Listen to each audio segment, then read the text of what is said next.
Without a doubt, 2020 was a dark hour for humanity. But like a guardian angel, no matter who you are or what you experienced this year, we were all gifted with one tiny shared blessing. We were all able to watch the NFC East furiously attempt to have no one win its division for over half the NFL season. And alas, while the NFC East eventually began playing more like professional football teams and less like whatever this is, there was a moment of bliss where fans everywhere were left to contemplate the thought of what a 5 or even 4-win playoff team might look like, truly uncharted territory in pro football history. It won't happen this year, unfortunately, but I sincerely hope to live to the day it does. So in the spirit of that fleeting moment, one of my favorite bright spots in 2020, today I want to discuss what some of the worst and most bizarre 500 or worse playoff teams have looked like over the years. I'm capping it at 8-8 or below because, there have been some pretty terrible 9-7 teams to inch into the playoff bracket, but come on, a majority of games ending in wins? That's too rich for my blood. However, since the NFL apparently isn't too rich for my channel's blood, I'd like to take a quick second to thank today's sponsor over at HelloFresh for helping to make this video happen. If you haven't heard of them before, HelloFresh is America's #1 meal kit, and they simplify the easily complicated process of cooking delicious meals right from home. All the heavy lifting is already done for you. Food tailored to your preferences, exact measurements of each ingredient to minimize food waste and time in the kitchen, and when all is said and done, you're able to get a home-cooked meal like this fried egg potato hash that I never would have thought to try on my own, right on the table in just 30 minutes. So if you're interested in checking out HelloFresh and the wide variety of options they offer to you, go to HelloFresh.com and use my code 10STE to get 10 free meals across your first 4 HelloFresh boxes and including free shipping on that first box. Once again, that is code 10STE to get 10 free meals and free shipping on your first box. So a huge thank you again to HelloFresh, and now, let's just jump right into it. The 2011 Denver Broncos were one of the most fascinating stories in recent NFL memory, and the sole reason for their moment in the national spotlight was this guy. You may or may not have heard of him. Denver began their year 1-4, an ugly stretch that came to a close with the benching of Kyle Orton in favor of the second-year lefty Tim Tebow, a player who was as dominant in college as his off-field presence was at dominating the media sphere. But while Tebow's open religious beliefs and non-existent throwing mechanics sparked debates across the nation, the Broncos would manage to play some of the most disgusting winning football America has ever seen. Tebow would complete just 46.5% of his passes with an average of just over 10 completions and 144 passing yards a game. By season's end, the Broncos were the 25th best scoring offense in the league, and it's not like the other side of the ball was elite either, as they ranked 24th in total defense. But in spite of both sides of the ball ranking in the bottom 10 of the league statistically, Tebow would miraculously lead the Broncos to wins in 7 of their next 8 games, turning a team that looked like they would be contending for a high draft pick into an 8-8 playoff-bound group of believers. Against all odds, Tebow stacked an insane 6 game-winning drives in either the fourth quarter or overtime in that stretch, which just doesn't happen in pro football, but the story that defined the NFL season in 2011 did not end there. By the end of the regular season, defenses had started to find a cure for Tebow mania, forcing him out of his comfort zone and forcing 7 turnovers in the final 3 games, all of which were losses for the Broncos. So despite clinching a playoff berth, it looked like the end of the road for their magical season, opening as 8-point home underdogs in their wildcard matchup with the Steelers. But of course, as the story goes, Denver, who managed to make the playoffs with a negative 81 point differential mind you, would pull off the impossible with the help of an 80-yard touchdown in overtime on a line from Tebow to Demaryius Thomas. That would be the last of the miracle working though, as the very next week Tebow would meet a buzzsaw in the form of the New England Patriots, taking 5 sacks and completing just 9 of 26 passes in a 45-10 loss. The 2011 Broncos were really never a serious contender, and even with the insane way their season played out, they really only made it into the playoffs by luck anyways, considering they still needed a 3-way tiebreaker to win the division since they lost their last 3 games. But considering how iconic that wildcard ending was, I'm certainly glad that at least something was on their side. Alright, that's enough hope. Let's talk about the New York Jets.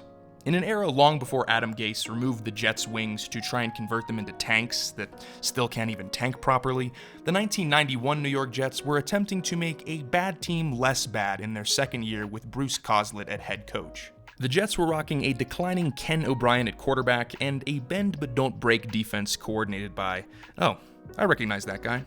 He'll be back later.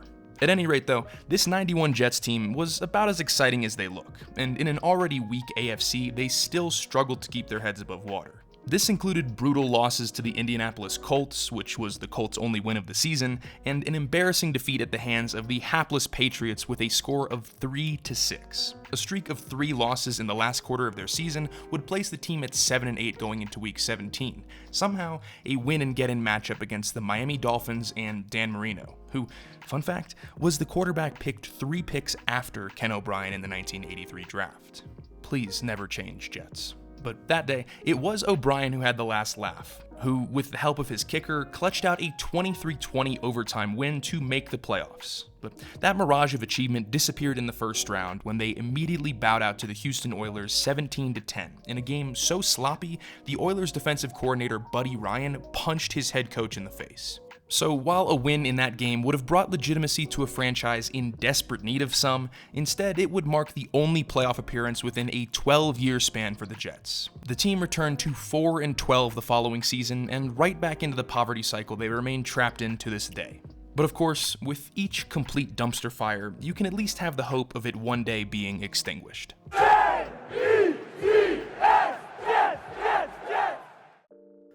To put the Jets fans out there out of their misery, let's talk about a team that was more successful with fewer wins, the 2014 Carolina Panthers. 2013 in Carolina had seen their rising star QB in Cam Newton lead the team to a 12-4 record and turn the team around into conversation as a legitimate contender.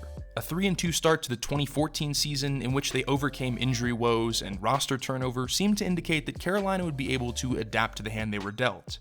But then a different type of turnaround happened. See, the Panthers just stopped winning games. In fact, they didn't win a single matchup across their next 7, a streak that spanned from mid-October all the way into December, a full 83 days without a victory. They were even outscored 174-87 over their 6 straight losses, to which any reasonable person says, okay, let's try again next year. But despite the fact that Carolina went into the final month of the season with an anemic 3-8-1 record, that was enough to keep them in contention in a division that was underperforming even the lowest of expectations.